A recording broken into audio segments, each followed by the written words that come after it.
بسم اللہ الرحمن الرحیم۔ السلام علیکم ورحمۃ اللہ وبرکاتہ۔ دوستو، آج کا جو ویڈیو ہے یہ حج اور عمرے پر جانے کے لیے ہے کہ اللہ جل شانہ انسان کو بار بار حج اور عمرے کی توفیق دے، اور ان کے پاس کوئی اسباب نہیں، کوئی وسائل نہیں۔ اللہ جل شانہ غیبی خزانوں سے وسائل پیدا کرے، اسباب پیدا کرے۔ اللہ جل شانہ کے لیے کوئی مشکل نہیں ہے۔ ہر مسلمان کی انتہائی چاہت اور انتہائی دل کی تمنا ہوتی ہے کہ میں اللہ جل شانہ کے گھر کو دیکھوں، بیت اللہ کو دیکھوں۔ اس طرح حضور صلی اللہ علیہ وسلم کا روضہ اور حضور صلی اللہ علیہ وسلم کے مسجد نبوی وہ دیکھوں۔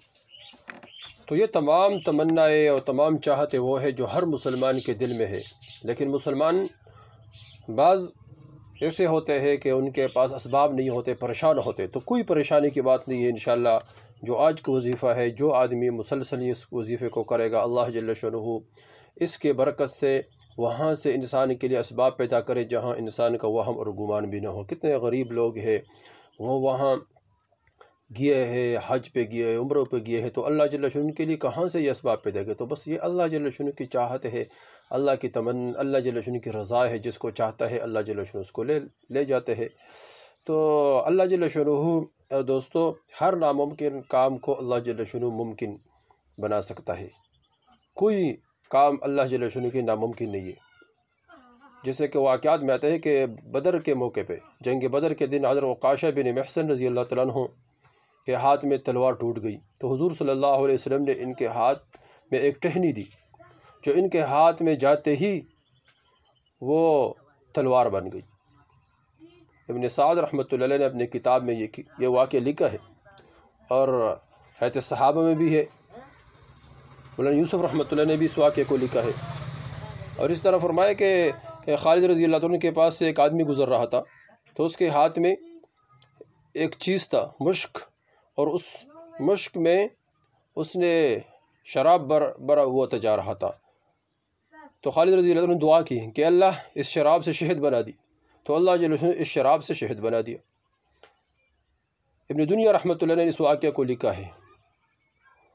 تو دوستو یہ اللہ جل شانہ ناممکن کام کو ممکن بنا سکتا ہے۔ اللہ کے لیے کوئی مشکل نہیں ہے۔ ایک صحابی حضور صلی اللہ علیہ وسلم عوف بن مالک رضی اللہ عنہ حضور صلی اللہ علیہ وسلم کے پاس آئے کہ میرے بیٹا وہ کافروں کے قید میں ہے۔ حضور صلی اللہ علیہ وسلم نے فرمایا کہ اس کو عمل بتاؤ، لا حول ولا قوت الا باللہ، کثرت سے پڑھے، خود بھی پڑھے، ان کو بھی کسی قاصد کے ذریعے سے بتائے کہ وہ پڑھے۔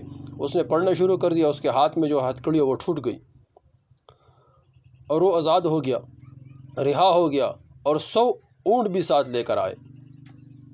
مولانا یوسف رحمۃ اللہ نے اس واقعے کو بھی لکھا ہے، اور اس طرح ترغیب کتاب میں یہی واقعہ لکھا ہوا ہے۔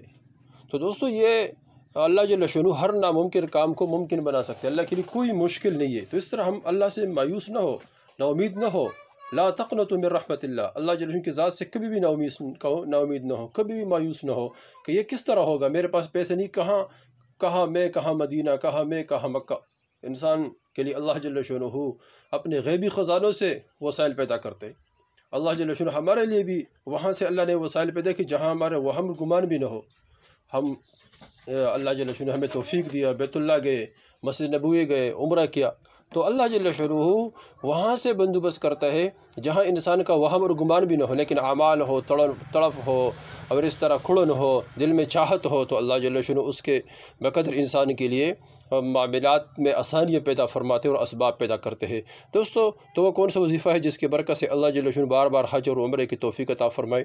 دوستو بہت آسان عمل ہے۔ کچھ اعمال ہم پچھلے ویڈیو میں بتا چکے ہیں، بہت اعمال بتائے، بہت آسان اعمال بھی ہے، تو وہ بھی دیکھ لیں۔ اور ایک عمل اس ویڈیو میں بھی ہے۔ وہ عمل کیا ہے کہ سورہ توبہ کی آخری آیات ہے، وہ روزانہ پڑھنا، اول آخر 11 مرتبہ درود شریف پڑھے، اور 41 مرتبہ فَإِن تَوَلَّوْا فَقُلْ حَسْبِيَ اللَّهُ لَا إِلَهَ إِلَّا هُوَ عَلَيْهِ تَوَكَّلْتُ وَهُوَ رَبُّ